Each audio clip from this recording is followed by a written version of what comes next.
Supreme court ने बांके बिहारी मंदिर के विकास और श्रद्धालुओं की सुविधाओं को लेकर बड़ा निर्देश दिया। सड़कें होंगी चौड़ी, भीड़ प्रबंधन होगा बेहतर और बुजुर्गों, महिलाओं, बच्चों व बीमार श्रद्धालुओं के लिए विशेष सुविधाएं तैयार की जाएंगी।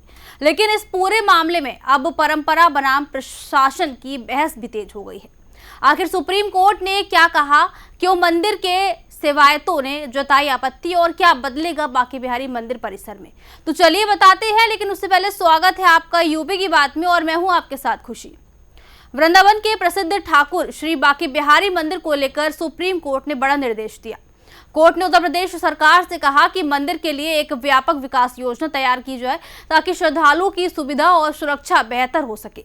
इस योजना में सड़कों का चौड़ीकरण, बेहतर भीड़ प्रबंधन, पेयजल, शौचालय, धर्मशाला और आपातकालीन निकास जैसी सुविधाओं पर खास ध्यान देने को कहा गया।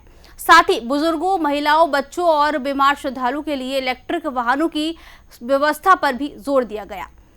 कोर्ट ने मंदिर प्रबंधन समिति में 4 गोस्वामी प्रतिनिधियों को शामिल करने को भी आदेश दिया है।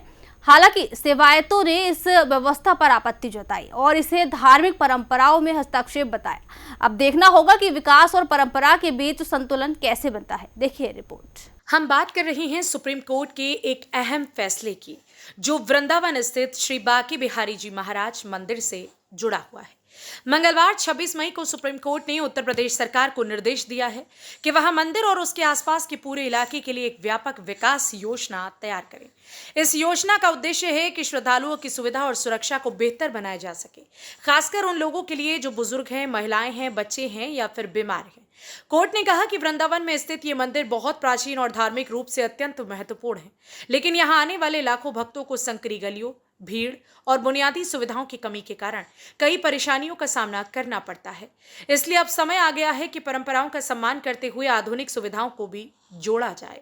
मुख्य न्यायाधीश सूर्यकांत और जस्टिस जॉय माल्या बागची की बेंच ने इस मामले में सुनवाई की। कोर्ट के सामने ये भी बात रखी गई कि मंदिर में विराजमान देवता को एक सजीव बालक माना जाता है और यहाँ सदियों पुरानी धार्मिक परंपराएं निभाई जाती हैं।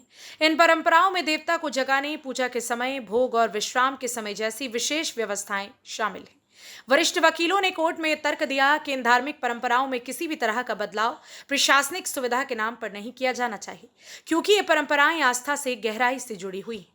लेकिन सुप्रीम कोर्ट ने यह भी माना कि केवल परंपराओं के आधार पर व्यवस्था को पूरी तरह नहीं छोड़ा जा सकता, खासकर तब जब लाखों श्रद्धालु हर साल यहां आते हैं और भीड़ बहुत अधिक होती है।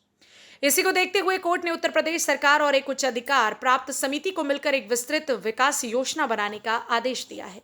इस योजना में कई महत्वपूर्ण बातों को शामिल करने को कहा गया है, जैसे सड़कों का चौड़ीकरण, श्रद्धालुओं की भीड़ को नियंत्रित करना, वाणिज्यिक गतिविधियों का नियमन और धर्मशालाओं व होटल्स की व्यवस्था को बेहतर बनाना। इसके अलावा कोर्ट ने यह भी कहा कि मंदिर परिसर और आसपास के क्षेत्र में पेयजल, शौचालय, आपातकालीन निकास और सार्वजनिक परिवहन जैसी सुविधाएं भी विकसित की जानी चाहिए। खासकर बुजुर्गों, महिलाओं, बच्चों और बीमार श्रद्धालुओं के लिए इलेक्ट्रिक वाहनों की सुविधा भी सुनिश्चित की जाए ताकि उन्हें मंदिर तक पहुंचने में कोई कठिनाई ना हो। एक महत्वपूर्ण आदेश में कोर्ट ने यह भी कहा कि मंदिर के मामलों के बेहतर प्रबंधन के लिए उच्च अधिकार प्राप्त समिति में 4 गोस्वामी प्रतिनिधियों को शामिल किया जाए। इससे मंदिर प्रशासन और परंपरागत सेवायतों के बीच संवाद मजबूत हो सकेगा। सेवायतों की ओर से यह भी कहा गया है कि एचपीसी के कुछ फैसले, जैसे दर्शन के समय में बदलाव, धार्मिक परंपराओं में हस्तक्षेप करते हैं। उनका कहना था कि मंदिर की दिनचर्या सदियों से तय है और उसमें बदलाव नहीं होना चाहिए। लेकिन कोर्ट ने साफ किया कि धार्मिक परंपराओं का सम्मान करते हुए भी श्रद्धालुओं की सुरक्षा और सुविधा को प्राथमिकता देना जरूरी है। अंत में सुप्रीम कोर्ट ने कहा कि सभी पक्ष मिलकर एक संतुलित रिपोर्ट तैयार करें और उसे कोर्ट के सामने पेश करें ताकि मंदिर की परंपरा और आधुनिक व्यवस्था दोनों को साथ लेकर आगे बढ़ा जा सके।